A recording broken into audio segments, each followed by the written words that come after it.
Егеменді қазақ жері ел берекені, дәстүрлерін жоғалтпаған қазағымның бұл ежелгі. Шілдехана бесік той, тұсаукесерінде той, ай шіркін ай.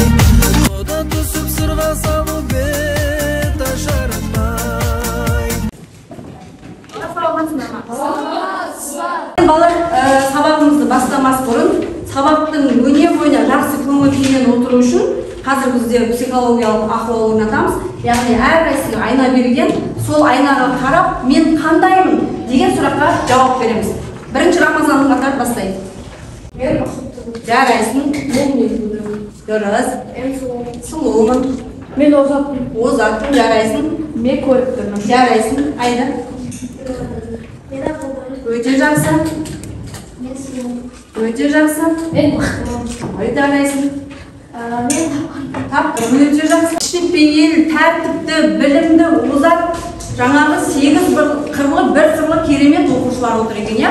Осындай оқушылармен бірге бүгін ашық сабағымыз керемет өтеді деген сенімдемін. Барлығына сәттілік тілеймін. Өткен тақырыпты пысықтау үшін қазақ тақта әдісін қолданамыз. 5 минут уақыт береміз. Кәусар бастай ғой. Адам іс-әрекетті өзі істеуі немесе іс-әрекеттің өзін ғана істеуі деп аталады, өздік етіс деп аталады. Дұрыс. Жұрнақтары? Жұрнақтары Мысал? Мен ыдыс жуып отырмын. Жуын, таран, кейін. Жарайсың, отыра ғой. Сабақты етіс қалай жасалады? Сабақты етіс қалай жасалады? Айтамын. Сабақты етіс дегеніміз кітапты оқы. Еденді жу. Еденді жу. Қалай жасалады? Сүр. Тақтаны сүр, дұрыс. Етісті қайсысы? Тақтаны сүр. Сүр. Оның алдындағы сөз қандай сұраққа жауап беріп тұр? Тақтаны. Нені тақтаны? Қай септікте тұр екен? Табыс септігінде тұр. Яғни сабақ етістік дегеніміз табыс септігінде сөзі қажет. Жарайсың, отырамын. Етістік дегеніміз іс-әрекетті, қимыл қозғалысты білдіретін сөз табы. Оның сұрақтары не істеді, не қылды, қайтты, не істеп отыр, не істеп жатыр. Және өз білмегеніңді кісіден сұра, үлкен болмаса кішіден сұра. Етістік қайсы? Етістік сұра. Естік, жарайсың. Бала жалпы біз етістік сөз табы, біздің өміріміздің барлығы неге құралған? Іс қимылға құралған. Кеттік, айда келе ғой. Ырықсыз етіс қалай жасалады? Мысалы келді. Ырықсыз етістің жұрнақтары ол әйгілі, мысалы, ыдыс жуылды, үй жиналды, тақта сүртілді. Дұрыс, өте жақсы, жарайсың. Келесі?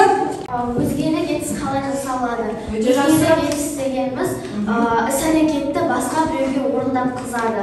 Оның жұрнақтары тұрды, тығыз, ыз. Мысалы, жазғыз, жуғыз, болдық қыз. Жарайсың, тамаша. Бағалауды біздер бүгін ұлттық ойындармен бағалаймыз. Міне әрбір орындалатын тапсырмаға бал қойып қойдық. Әркім жауап берген тапсырмасына, сұрақтарына қарай өзімізге белгілеп отырамыз. Жарай ма? Міне қазынан сақтап шығам, қасына балдарыңды қойып кете бересіңдер. Десін сақтап шығыңдар.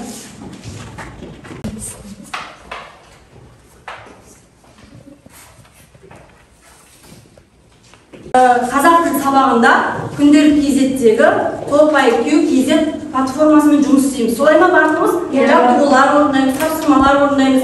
Қазақ әдебиет сабағында да тапсырмалар орындаймыз. Міне сол Топ.IQ.KZ платформасында бізге керемет диалог берілді. Осы диалогты бізге қазір екі оқушы оқып бере қойсын. Білесің бе, маған бір үлкен кісі бата берді. Неліктен бата берді? Неліктен бата берді? Батаны үлкен кісілер риза болғандықтан береді. Дұрыс. Мен ол кісіге жолдан өтуге көмектестім. Жарайсың, досым. Сен үшін қуаныштымын. Атаның батасы қабыл болсын. Рахмет, дос. Ал, не туралы айтылыпты? Бата туралы. Бата туралы дұрыс. Үлкеннің ризашылығын. Ризашылығын алу. Бата қай кезде беріледі? Аңсыз болған батасы бар екен, Айшаға, шыңғыс отыра ғой. Алихан үйінде атасы бар, керемет баталар біледі. Ал мен десең бердім бата. қабыл етіп бір алла басыңа бақ берсін, жүрегіңе толы иман берсін. Жарайсың, отыра.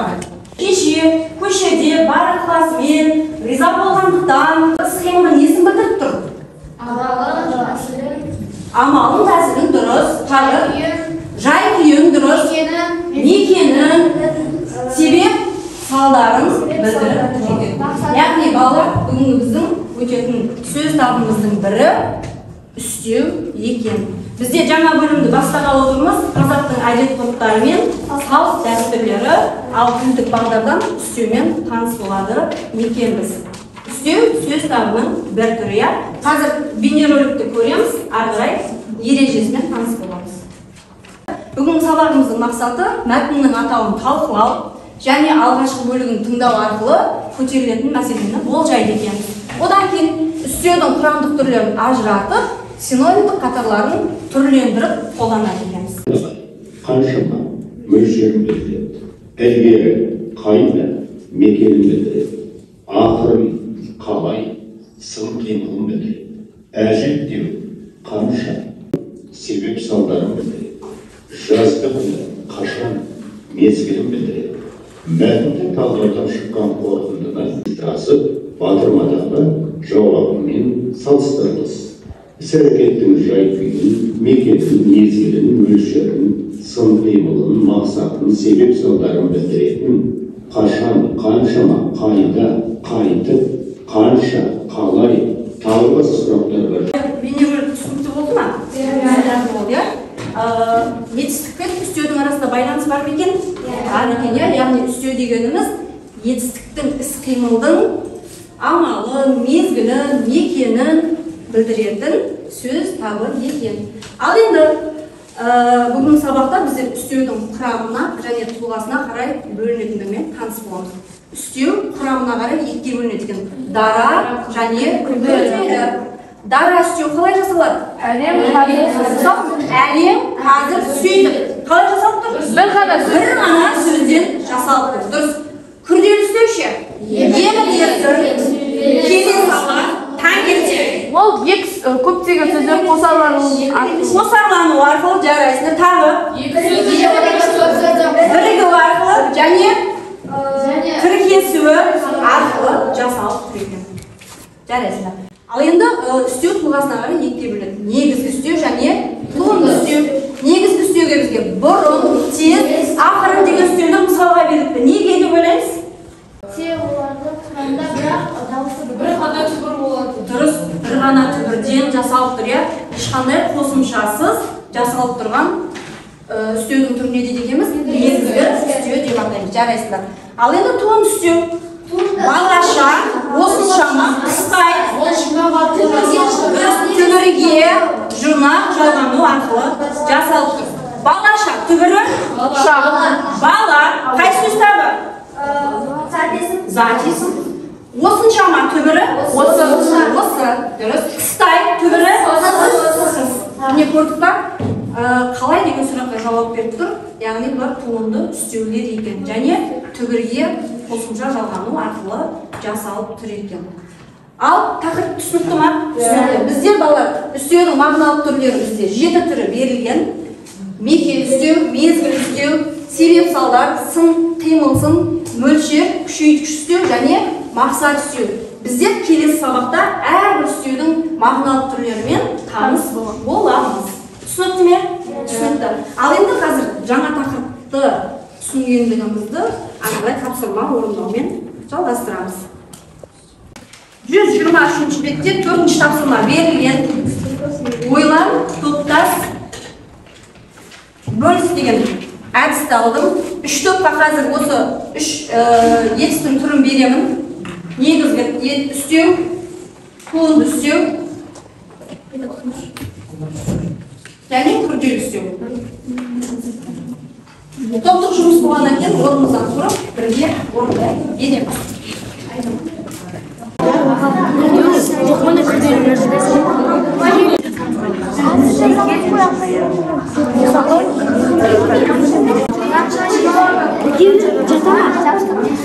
Сен тапсырдың ғой? Жаздың Жаздығын жақпайды.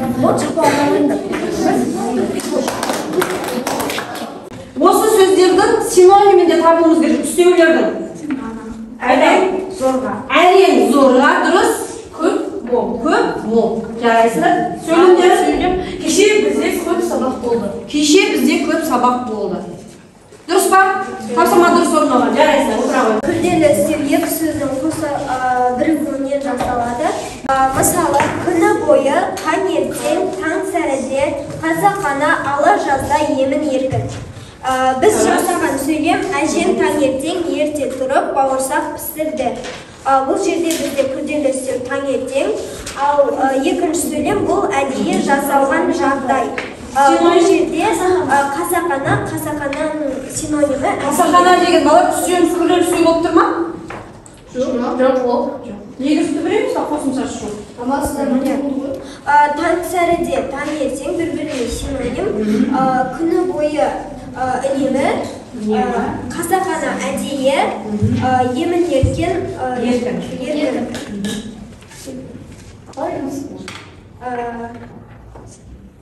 Жауабын жаз, дәптерге жазып қоямын. Дәптерге жаза беріңдер, балалар осы орындалған. Ал үшінші Берілген тапсырма пункті 1. Абалсыздан зорға болашақ қанша. Зорға синонимі әрең, қанша шіркінші, болашақ синонимі сәбекші. Мен амалсыздан үйге қайттым. Дұрыс па балалар? Тапсырма дұрыс орындалған. Барысында жаңа тақырыпты жақсы меңгере алып деп ойлаймын. Үстеуді топтастырды, синонимдік қатарын жасадық. Топтың да жұмысы дұрыс деп бағалаймыз. Жазғала қойыңдар. Кітаптан орнай беретін, өздеріне берілген күрделі үстеуді ғана теріп жазылар.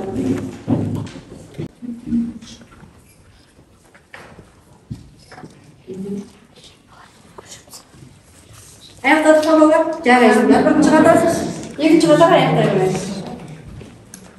Қалыз батыры Бауыржан атамыздың ұшқан ұя деген кітабынан үзінді берген мұқият тыңдаймыз. Керемет дүниелер айтылған. Бірінде тұрып үйіскен жұрт енді мәз майрам болып, қуаныштары қойындарына сыймай, байтоққа сүйіністің беріп аттандырыпты. Әулиеатадан әкем қайтып бергенде, ағайын жекжат құтты болсын ба жиналып қалған екен. О момыш, баланың бауы берік болсын. Ақмендей бабасындай батыр болсын. Ақмолда батыр бабасындай мәрт болсын. Бәйдібек батырдың әруағы қолдасын. Домалақ анамыз жар болсын. Ауласыпты. Қойсаңында Имаш ағам алақан жая ел қарияларынан сұраған екен. 4 немерең, бен немерең қой. Бата жүкті де өсіпті кідесіп тақса қалды. Сонда Имаш бабам былай деген екен. Алатаудың қыраны мол ет. Қырағы болсын құлыным, қойнауы суға мол ет, бұлағы болсын құлыным, еліңнің тілегі зор ет, шырағы болсын құлыным, ата тілегі оң еті, құмары болсын құлыным, бұл жер батырлар төре, сыңары болсын құлыным. Енді осы мәтіннің алғаш атауын талқылаймыз, не туралы мәтін, және бұл мәтінде қандай мәселе көтерілген. Кім айтады? Бауыржан Нұрғалиұлы дүниеге келген кезде Естелбеков? Жақсы. Келесі сүйінші сұраумен ғана шектеліп қалды ма мәтін? Құтты болсын айтты. Құтты болсын айтты, дұрыс. Аида? Бата берді және құтты болсын айтылды. Бауыржан атамыз дүниеге келгеннен кейін әкесі жұмысынан оралғаннан кейін не істеді? Ауыл адамдардың бәрі құтты болсын айтып неге жиналды? Жарайсыңдар. Қалай ат қоюға болады? Қазақтың дәстүрлері, тағы салт дәстүр, Шілдехана. Дұрыс, жарайсыңдар. Балар, біздің тақтадағы суреттеріміздің барлығы бүгінгі тақырыпқа байланысы бар ма? Байланысы бар, міне. Қазақ халқын қандай десең, салтынан сұрап біл деген керемет сөз бар. Біздің қазақтың қандай екенін, қандай керемет халық екенін осы суреттерден осы суреттердегі салт дәстүрден көре беруімізге болады екен. Ал енді киіз үй туралы не айтуға болады? Шыңғыс. Киіз үй ежелгі қазақ хандығының үйі болып саналады. Ежелгі көшпелі қазақтың үйі. Оның киіз үйдің бір пайдасы көшпелі жаққа қонсаудан оны тез тігіп тастауға болады. Үйдің ішінен қаншама қазақ зиялылары шыққан. Тамаша. Ал балалар, Абай атамыз айтады, құлақтан кіріп ойдалар, әсем әнмен тәтті күй. Көңілге түрлі ой салар, әнді сүйсек, менше сүйдік. Бүгінгі тақырыпқа байланысты керемет әнді қарап, оқып, шырқайық.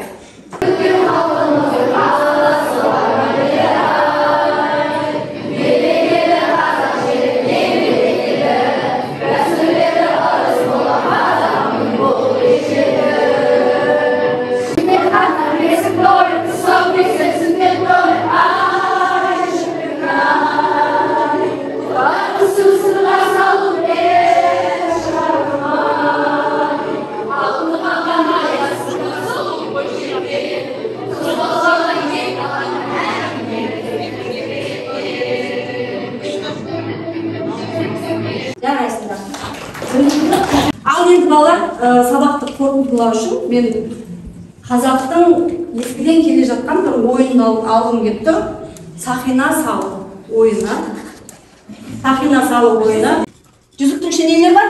Сұрақтар бар. Яғни бүгінгі тақырыпты қорытындылайтын сұрақтар бар. Сол сұрақтарға бір ауыз сөзбен не істейміз? Айтамыз. Ал.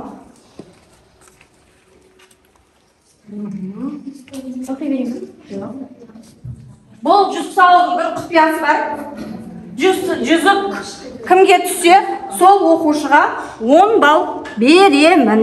Ал кеттік, бастаймыз. Дархан, баста.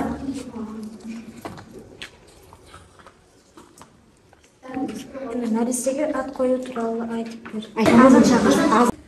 Істеу деген не? Істеу дегеніміз не? Істеу деген заттың іс-әрекетін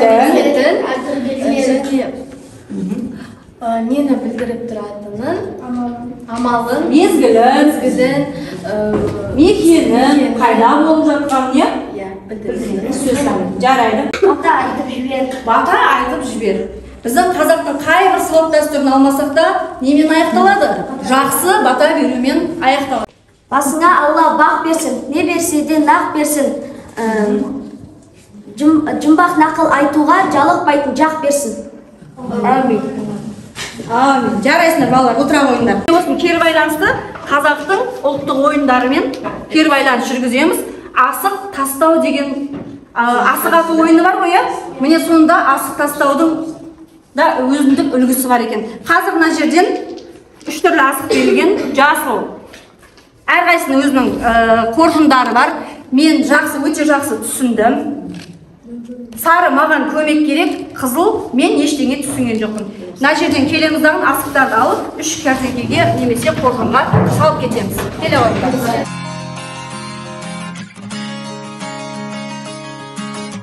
Алға, ұмтыл тек алға, алда қойған мақсатқа, қолсыз еш таянба сен. Атқан әрбір ақтанға, үміт, міндет арқала, қолсыз армандарды сен. Болашақ жарқын болсын, бірлікпен ортақ толсын.